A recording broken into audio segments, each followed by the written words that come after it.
Okay, so the next thing that we want to do is we want to sort our sales by segment over time. So we're going to insert another pivot table because I want to preserve this one that we did in the last example. So let's go back over here, go insert pivot table to get our data range, and we will drop this one here. And everything's there. Say OK, and so now we've got pivot table again. So now what I want to do is I want to look at segment. So we're going to throw the segment in there that gives us the consumer, corporate, and home office segments. And I want to look at sales. So let's go find our sales. We'll just click on that. Automatically drops it in the sum of sales, which is great because that's where we're going to do it. And that we look at that and that's a weird value, but this is a dollar value. So we can go in here and go to value field settings, go to number format, let's change that to accounting, and $0, hit OK, and so now we have a number value. Now accounting isn't the only one that we can do, because we can also go over here and go value field settings, number format, we can also just go to currency. And actually, currency is probably better because if we show it as accounting, if it becomes a negative value, it puts the parentheses around it. And some people don't like that. I know it annoys my wife when I put that up there, even though she's an accountant. Okay, but anyway, so now we want to break this. Oops, we want to break this down because that gives us our sales by segment, but we want it over time.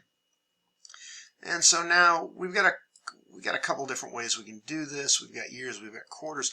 Let's drop down the order date. Now, I can drop the order date into the row, and so now we've got all the different rows, but then I can sit there and it's broken down by quarters. I can go into each individual month. I don't really need that kind of detail, so I'm going to get rid of the years and the quarters. I'm just going to leave the order date. And so that gives me the months, which it breaks down, January, February. It's kind of difficult to look at it this way, though. So, especially if I want to compare consumer January orders to corporate. So what I'm going to do is I'm going to drag the order date over into the columns. And so now I've got my columns of data. So I can sit there and look at it. Much easier to take a look at in this way. And so what I want to do is I'm just going to go over here into the design label and show it in outline form. So that way my row label shows me segment, my column label shows me order date. And actually if you look at that, you can see that it brings in a filter. So especially if you have a lot of data and you go, okay, I just want to see corporate. So I'm going to turn off home office and consumer, and that'll kind of filter just out the corporate. So it's a quick filter that is already in there. Okay, so now we can see all the sales by segment over time. Now, this is over a couple different years. If you go back and look at the data, or if you throw the year in, you'll see that we've got stuff from 2012, 13, 14, 15, and 16. And so what happens if I want to see a certain date? Yeah, I can put the year and stuff in. Or what we can do is we can go and put a timeline in. So if we go to Pivot Tables and Analyze, Insert Timeline, and it looks through the data and goes, okay, well, you've got two different things that show things based on time, the order date and the ship date. If we click on order date and hit OK, and so now what it does is we can sit there and look at the different months for each different year.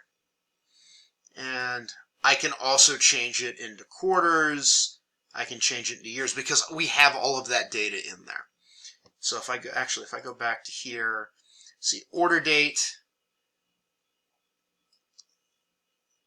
And so we can see that we've got the shipping cost, subcategories, all that. But from the order date, it knows, okay, well, we're in month 11, so it can filter it by month. It also knows month 11 is in quarter 4, so it can filter it by quarter. It knows that it's in 2014, so it can filter it by year. And so we can go around and go, okay, I just want to know what the sales were in 2014. So I'm just highlighting 2014. That's going to give me my sales just in 2014. 2013, 2015. If I can come up here, that clears all the filters and goes back to giving me everything.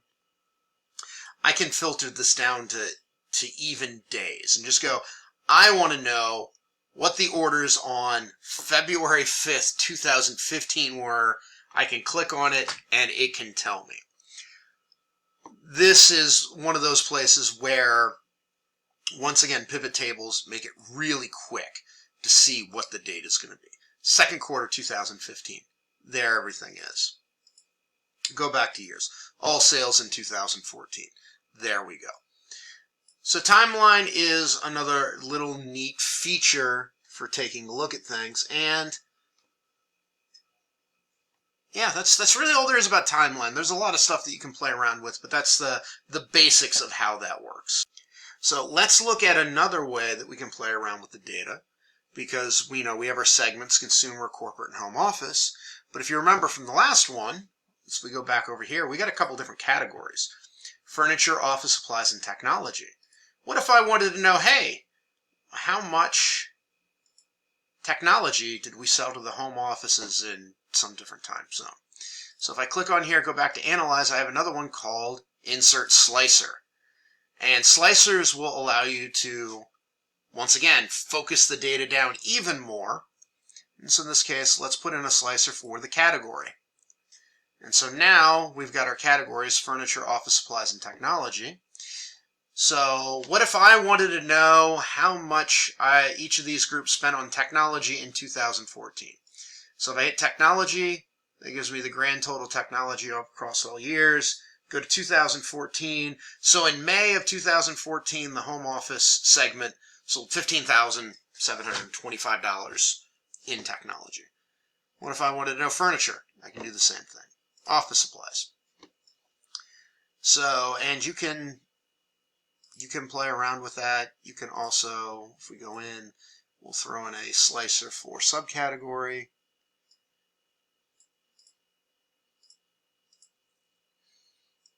And so now I can go furniture.